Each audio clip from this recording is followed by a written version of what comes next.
할렐루야. 오후에도 잘 오셨습니다. 오늘도 하나님께 주시는 말씀을 통해서 우리에게 은혜가 있고 도전이 있고 또한 회복이 있을 수 있게 되기를 축복합니다. 얼마 전에요, 저희 아들이 저에게 이렇게 질문도 아니고 이렇게 물어보더라고요. 아빠는 위의 공기가 어떤지 잘 모르죠? 이러더라고요. 그래서 내가 그걸 꼭 알아야 되니? 그렇게 제가 이야기를 했습니다. 저희 아들은 1m 79입니다. 저는 1m 6. 요거는 국가기밀이라 가지고 말씀 안 드리겠습니다. 지금 뭘 이야기하는 겁니까? 아빠 키는 뭐 이렇게 하고, 그래서 제가 아들한테 얘기했습니다. 너는 한 가지 모르는 게 있다. 그게 뭐냐? 미세먼지가 위가 더 많다는 거 잘 모르네. 비가 와도 네가 먼저 맞는다. 제가 그렇게 이야기를 했습니다. 그렇게 질문한 아들의 마음에 뭘 질문하려고 하는지를 제가 아는 순간 제 자존심이 상했습니다. 그냥 상한 것도 아니고 팍 상했습니다. 지난주에 이런 일이 있었습니다. 여기 그 사건의 현장에 계셨던 분들 다 앉아 계시거든요. 저녁을 먹는데 조성우 전도사님이 아이고 제가 이제 배가 나와가지고 옷이 작고 옷이 안 맞아요. 뭐 더 이상 이거 외국에서 수입을 해가지고 입어요. 어쩌고 뭐 이런 이야기 했는데 제가 이런 이야기를 했습니다. 그럼 그 옷 버리라. 그 옷 버리면 제가 주워서 입을 테니까 그거 버리라고 이랬더니 이제 제가 누구라고 말씀 안 드리겠습니다. 어떤 전도사님이 신성자 전도사님이시라고 이러면 뭐 잘 아시는 모르겠지만은 그 전도사님이 이렇게 굉장히 황당해 하시는 표정으로 그것 뭐 주스면 입을 수 있나? 지금 무슨 말입니까? 크기도 안 맞고 길이도 안 맞고 뭐 버린다고 해서 준다고 해서 입을 수 없다 이 말이잖아요 지금. 그 말은 또 무슨 이야기입니까? 키가 작다 지금 이거는 또 이야기하는 거잖아요. 제가 아들한테 상처 입고 교회 와서 2번 상처받고 그래서 제가 그때 상처를 너무 받아가지고 전사님 제가 요거 꼭 이야기할 겁니다. 그렇게 했습니다.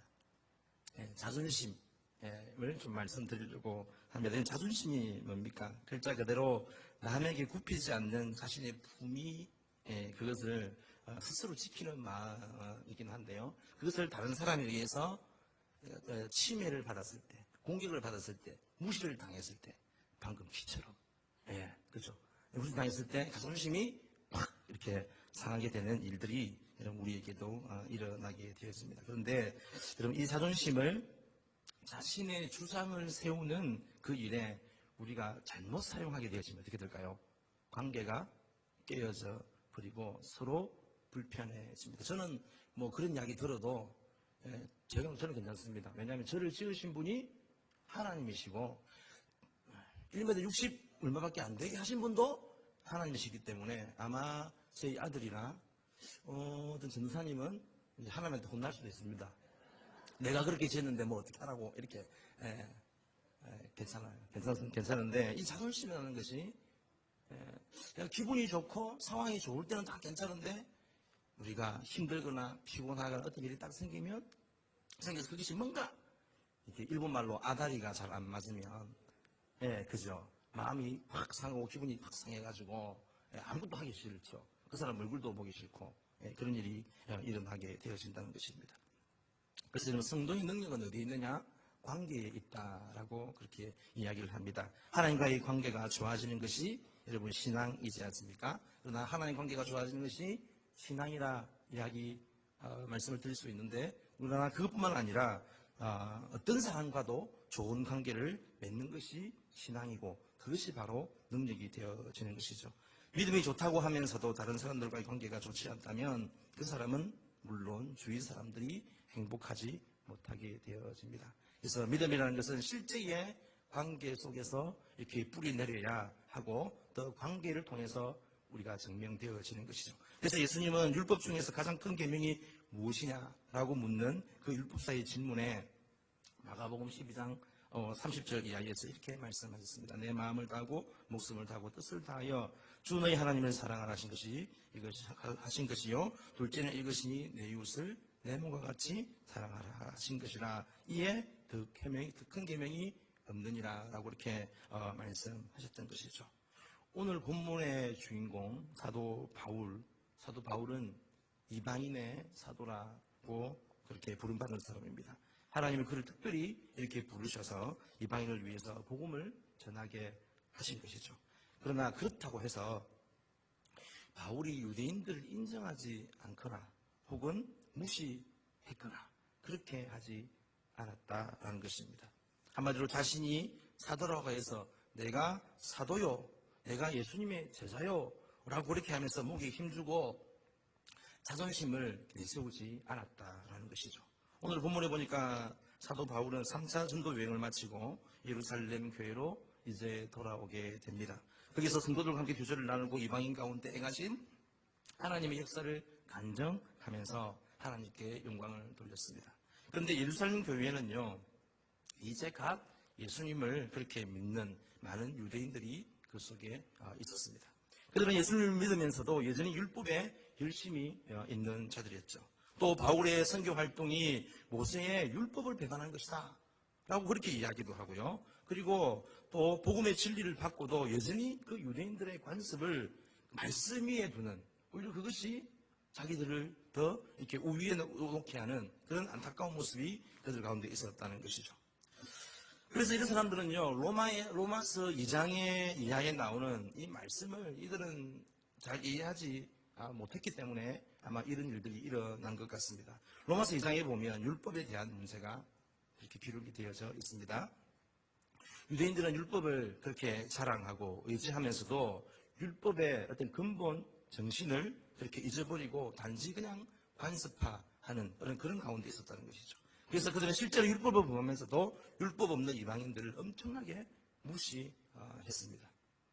그 예로 무엇을 이야기했는가 하면 할례에 대해서 이야기를 합니다. 할례 자체를 엄청나게 중요하게 그들은 생각했던 것이죠. 할례를 받지 못한 이방인들은 무슨 짐승 취급하듯이 그렇게 사람들이 바로 유대인들이었습니다. 그래서 바울이 이 할례 문제를 가지고 로마서 2장 28절 말씀에 이렇게 이야기하죠. 그래서 표면적 유대인이 아니요 표면적 육신의 할례가 아니라 오직 이면적인 유대인이 유대인이며 할례는 마음에 할지니 신령에 있고 의문에 있지 아니한 것이라. 그 칭찬이 사람에게서가 아니요 다만 하나님에게서니라 라고 그렇게 바울은 이야기를 합니다. 바울은 할례 문제로 이방인들이 주님께로 돌아오지 못하는 것은 잘못된 것이고 또 이 할례 자체가 중요한 것이 아니라 예수 그리스도를 믿는 이 믿음이 중요하다라는 것을 로마서를 통해서 여러 차례 강조를 그렇게 했습니다. 이런 바울의 설교를 전해듣는 유대인들이 바울은 율법을 무시하고 모세를 배반한 자다라고 이렇게까지 이야기를 했더라는 것이죠. 그래서 여러분 이 문제가 이 예루살렘 교회에 크게 이렇게 대두가 되었을 때에 예루살렘 교회의 사도들과 지도자들은 이 바울에 대한 잘못된 소문을 잠재우기 위해서 바울에게 서원한 네 사람을 데리고 성전에 들어가서 부족한 것을 제하고 정결하게 하는 결례 의식을 행하고요. 또 그들에게 삭발을 할 비용을 그렇게 대주게 했습니다. 그럼 물론 바울이 이렇게까지 해야 할 이유는 없습니다. 바울이 잘못한 것도 없고 자기는 하나님께 들은 말씀 그대로 받은 사명 그대로 부르심 받은 그 소명 그대로 그는 했을 뿐이지 그 유대인들의 어떤 그런 비율을 맞춘다든가 뭐 어떻게 그렇게 해야 할 이유가 바울에게 있어서는 전혀 없었던 것이죠. 그런데 바울은 어떻게 합니까? 바울은 예루살렘 교회에 있는 이 믿음이 연약한 유대인들을 위해서 예루살렘 교회 지도자들의 말에 어떻게 하죠? 순종하게 되었습니다. 자신이 그렇게 낮아지고 양보함으로써 유대인들이 하나님의 사람으로 온전히 세워질 수 있다면 그렇게 하고자 하는 마음이 바울의 마음속에는 있었다는 것이죠. 그래서 바울은 고린도전서 9장 20절에서 뭐라고 이야기합니까? 약한 자들에게는 내가 약한 자같이 된 것은 약한 자들을 얻고자 하며 여러 사람에게 내가 여러 모양이 된 것은 아무쪼록 몇 사람이라도 구원코자 함이니라고 그렇게 이야기를 했던 것이죠. 여러분 바울이 여러 모양으로 낮아지고 그들에게 맞추어 준 이유가 뭐라고 이야기합니까?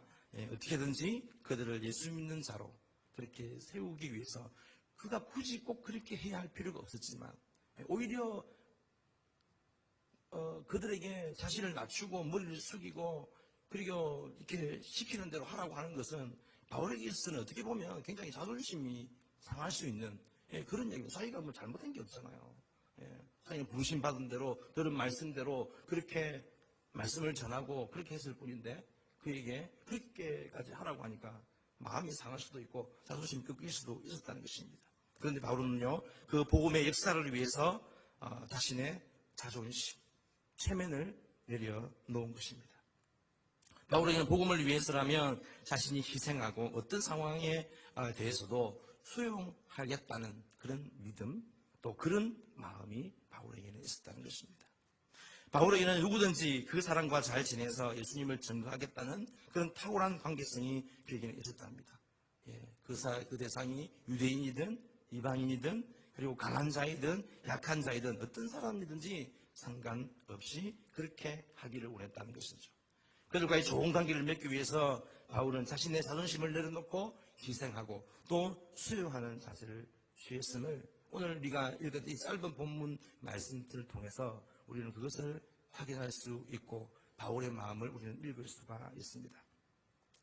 여러분 야곱을 잘 아실 것입니다. 형 에서를 속이고 장자권을 가로챘을 뿐만 아니라 아버지까지 속이고 난 다음에 그 장자의 축복권까지 이렇게 가로챘던 사람입니다. 세월이 지나서 죽을 고생 이렇게 20년 세월을 그렇게 하면서 어떻게 합니까? 훈련과 연단을 야곱은 받게 되어집니다. 드디어 하나님의 때가 되어서 20년 만에 이제 고향으로 돌아가게 되었는데요. 그런데 문제가 있었습니다. 그가 반드시 해결해야 할 산이 문제가 하나 있었죠. 누굽니까? 형 에서를 만나서 그 형과의 관계, 20년 동안 묵은 그 관계를 해결해야 그는 고향으로 돌아갈 수가 있었던 것이죠. 그런데 형 에서의 그 태도는 어땠습니까? 우리가 말씀에 우리가 다 아는 이야기지만 그 말씀 읽어보면 종을 먼저 보내어 보니까 호의적일 것을 좀 바랬던 에서가 전혀 그렇지 않았다는 것이죠. 자신을 잡으려고 당정 몇 명요? 400명을 데리고 오는 것을 그가 보게 되어집니다. 그렇게 듣고 보고 라는 그 과정을 통해 가지고 위협을 느끼죠. 야곱이. 그런데 그런 어려운 상황 속에서 야곱의 태도는요 에서와의 화해를 이끌어냅니다. 에서와의 관계를 회복하기 위해서 야곱이 어떻게 해야 합니까?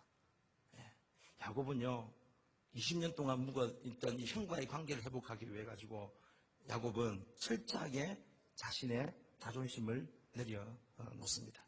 창세기 33장 3절 말씀에 보면 이런 말씀이 있습니다. 자기는 그들 앞에서 나아가되 몸을 7번 땅에 굽히며 그 형 에서에게 가까이 가니. 몇 번 굽혔다고요? 7번 굽혔다고 해요. 7번. 7번 절을 했다라고 하는 것이죠.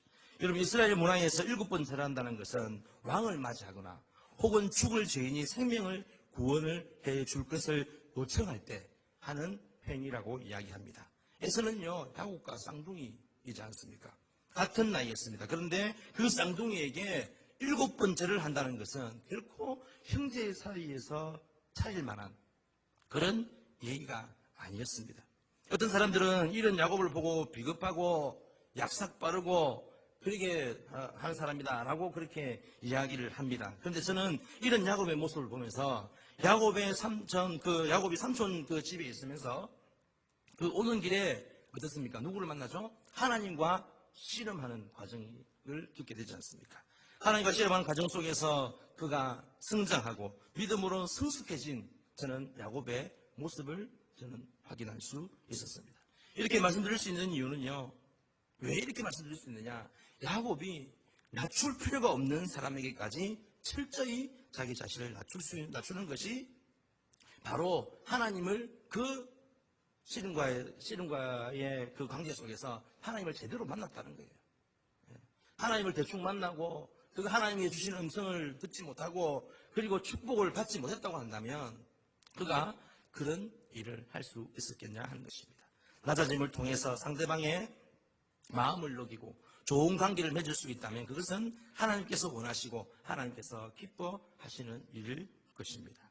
여러분, 결과를 보면 우리가 알 수 있지 않습니까? 야곱이 그렇게 했을 때의 결과가 어떻게 되었습니까?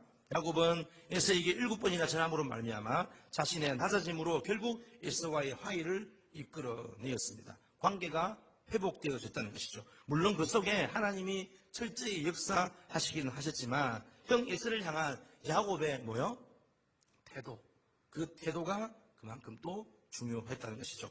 여기서 야곱이 만약에 자존심을 내세우면서 나도 이제 살 만큼 좀 살았고 있을 만큼 좀 재산도 모았고 아버지에게 장자권이며 축복권을 다 빼앗긴 형이 그렇게 잘못해서 그렇게 한 거지, 형이 좀 그걸 제대로 관리해서 못한 거 아니야? 라고 그렇게 따진다거나 그 옛날에 내가 잘못한 거 인정한다 라고 그렇게 이야기하면서 내가 그걸 인정하기 때문에 이렇게 형이 앞에 와가지고 내가 선물도 이렇게 준비를 많이 해왔고 그리고 내가 이렇게 절도 하고 이렇게 하면서 형에게 그냥 막 대충 그렇게 했다고 하면 그 형이 에서가 마음이 열렸을까요? 관계가 어떻게 회복이 되었을까 하는 그런 생각을 해보았습니다. 어쩌면 야곱은 형 에서의 손에 어떻게 보면 죽었을지도 모릅니다. 그런데 야곱이 그렇게 형에게 7번이나 절을 하면서 자신의 자존심을 완전히 내려놓았을 때에 하나님께서 그 속에서 개입하시고 역사하시고 특별히 에서의 그 닫혔다 있는 마음을 문을 열어주셔가지고 그 관계가 아름답게 회복이 되어질 수 있도록 그렇게 하나님께서 이끌어 주셨다는 것이죠. 오늘 본문의 바울도 여러분 마찬가지였습니다. 자신의 낮아짐으로 한 영혼이라도 더 구원할 수 있다면 기꺼이 자신의 자존심을 내려놓겠다고 하는 먼저 된 자의 마음, 그리고 더 나아가서 예수님의 마음이 그에게는 여러분 있었다는 것입니다. 어떤 경제신문에 한 해 동안 자동차를 가장 많이 판 세일즈맨 기사의 그 내용이 나옵니다. 기자가 그 사람에게 물었습니다. 어떻게 그렇게 자동차를 많이 파셨습니까? 판매왕이 된 비결이 뭐라고 생각하십니까? 라고 그렇게 기자가 물어보니까 그 자동차 판매왕이 이렇게 이야기를 합니다. 저는 출근할 때에 신발끈을 매면서 자존심도 메어버립니다. 이렇게 이야기를 했다고 합니다. 자신의 명함을 주며 어떤 사람들은 그 명함으로 손톱에 때를 후비거나 이쑤시개 대신 쓰는 그런 사람도 있었다고 합니다. 명함은 그 사람의 인격이라고 이야기하는데 그런 인격 같은 명함이 그렇게 무시당하게 되면 분노가 일어나고 반발심이 일어나게 되어집니다. 그런데 이 세일즈맨은 생각을 또 이렇게 고쳐 먹었다고 이야기합니다. 저 명함은 단순히 종이에 불과하다. 나는 자동차를 팔려고 온 것이지 내 자존심을 그 사람에게 확인하러 온 것이 아니다. 라고 그렇게 이야기를 했습니다. 여러분, 그렇게 세일즈맨은 늘 그렇게 자신의 자존심을 버리고 그 고비를 넘겨서 결국 그 해에 자동차 판매왕이 되었다라고 하는 기사를 읽어본 적이 있습니다. 여러분, 자존심 하면 여러분 가장 자존심을 높이 세울 수 있는 분이 누구실까요? 예수님이십니다. 여러분, 우리 예수님도 자존심 하면 만만치 않으신 분 아니겠습니까? 그런데 그 자존심을 죽이고 십자가를 지셨어요. 예수님이 십자가에 달리자 사람들은 예수님을 조롱하기 시작했습니다. 옷을 벗기고 침을 뱉고 머리를 치는 사람들도 있었고요. 또 뭐라고 이야기했습니까? 너 자신을 구원해봐라 라고 그렇게 조롱하고 비우는 사람이 있었습니다. 성전을 헐고 사흘에 짓는 자여, 내가 만일 하나님의 아들이거든 자기를 구원하고 십자가에서 내려오라 라고 그렇게 비아냥 그렇게까지 했다는 것이죠. 여러분, 예수님의 능력이 어떻습니까? 예수님이 분명히 그들의 말대로 십자가에서 뛰어내려와 가지고 12군단 7만 2천 명 이나 되는 천사, 우리가 한 명의 천사가 내려와도 우리가 다 해는 사람이 있겠습니까? 아무도 그 천사를 이길 사람은 없을 것입니다. 그런데 12군단 더 되는 그 천사를 불러가지고 무시하고 비웃는 자들을 다 멸하실 수 있지 않았을까 하는 것이죠. 그런데 우리 예수님은 그렇게 하지 않으셨습니다. 자신의 모든 자존심을 내려놓고 묵묵히 십자가를 지셨고 오히려 그들을 위하여 애통히 여기고 불쌍히 여기셨던 모습을 우리는 말씀을 통해서 확인할 수 있습니다. 왜 그렇습니까? 십자가의 그 길만이 그들과 인류를 구원하는 유일한 길이기 때문에 주님께서는 자존심을 다 내려놓을 수 있었던 것이죠. 사랑하는 성도 여러분, 신앙이라는 것은 그리고 성숙한 믿음이라는 것은 이렇게 관계적인 면에서 때로는 우리의 자존심을 내려놓아야 하는 것이죠. 십자가 위에서 주의 복음을 위해서 자존심을 내어버리는 것, 그것이 우리가 주님의 그 발자취를 따라가는 그런 제자의 모습일 것입니다. 우리가 낮아짐을 통해서 한 영혼이라도 우리가 구원할 수 있다면, 다른 이들과 관계가 회복될 수 있다면 그것보다 여러분 귀한 일이 어디에 있겠습니까? 오늘 본문에서 사도 바울은 이 믿음의 선배로서 진정한 신앙인의 모습을 우리에게 보여주고 있습니다. 자신의 자존심을 내려놓고 희생하고 수용하고 약한 자에게 자신을 맞춰줌으로 말미암아 그들을 구원코자 했던 그런 바울의 마음이 오늘 담겨져 있다는 것입니다. 여러분, 그러면 어떻게 하면 우리가 자존심을 좀 내려놓고 다른 사람을 좀 더 잘 섬길 수 있는 그렇게 희생하는 자리로 우리가 나아갈 수 있겠습니까? 그 답을 주님께서는 이렇게 말씀하셨습니다. 마태복음 7장 12절 말씀 가운데 이렇게 말씀합니다. 그러므로 무엇이든지 남에게 대접을 받고자 하는 대로 너희도 남을 대접하라. 이것이 율법이요 선지자니라 라고 말씀하셨습니다. 우리는 이 말씀을 기독교의 역설이자 황금률이다 라고 이야기합니다. 그런데 이 말씀 끝에 보면 여러분 뭐라고 말씀합니까? 율법이요 선지자다 라고 말씀했습니다. 예수님 당시에는 신약이 완성되지 않았기 때문에 율법과 선지자라는 단어가 나오면 당시의 사람들은 뭐라고 생각했냐면 모두 성경 말씀이다 라고 그렇게 생각을 했다고 합니다. 따라서 무엇이든지 남에게 대접을 받고자 하는 대로 너희도 남을 대접하라는 이 말씀은 모든 믿는 자들이 따라야 할 무슨 정신이요? 성경의 정신이다. 하나님의 말씀이다 라는 것을 우리에게 이야기합니다. 성경의 정신이라고 할 때 이 정신은 우리를 또 뭐라고 하냐면 강령이다 라고 또 이야기합니다. 율법과 선지자의 강령이 오늘 우리에게 무엇을 하고 이야기하죠? 하나님 사랑과 이웃 사랑을 실천하라 라고 이렇게 우리에게 말씀하고 있는 것입니다. 그렇다면 이웃이라는 누구를 이야기합니까? 나 아닌 모든 사람을 이야기합니다. 가깝게는 가족이고 그리고 친구이고 교회의 성도이며 직장의 동료이고 멀리는 전 세계에 흩어져 있는 선교지의 영혼들까지 다 포함하는 사람들입니다. 그들을 섬기고 그들을 대접하는 것이 이웃을 사랑하고 이것이 황금열이라고 우리 주님께서는 우리에게 말씀해 주시고 가르쳐 주셨습니다. 그런데 여러분, 이렇게 가족과 친구와 교회의 성도 그리고 직장의 동료 나아가 선교제의 이 불쌍한 이웃을 사랑해야 하는데 여러분 우리가 자존심을 내세운다고 하면 그들을 사랑하고 복음의 문을 어떻게 열어갈 수가 있겠습니까? 힘든 일이죠. 어렵습니다. 우리 힘으로는 할 수가 없습니다. 여러분 혹시 나의 자존심 때문에 누군가가 아파하고 있지는 않습니까? 어떤 사람이 굽히지 않는 그런 자존심 때문에 내가 상처받고 힘들어하고 있지는 않습니까? 그런 우리에게 주님은 다시 한번 말씀하십니다. 그러므로 무엇이든지 남에게 대접을 받고자 하는 대로 너희도 남을 대접하라. 이것이 율법이요 선지자니라. 여러분 사이에 시작되고 있습니다. 지난주 우리 영주부터 지난주죠. 그리고 또 지난주 우리 청년부 곳곳에서 우리 성도님들 이름 없이 빛도 없이 아름아름 이렇게 주님의 이름으로 주님의 사랑으로 섬겨주시고 계시고 또 이번 주에 우리 저희 중고등부 또 수련회 저 멀리 그냥 교회 있어도 될 텐데 삼천포 사천으로 가다가 삼천포로 빠진다고 어떤 분이 우리 얘기하시던데 삼천포로 가서 또 하면 또 많은 분들이 오셔가지고 섬겨주십니다. 왜 그렇게 합니까? 왜요?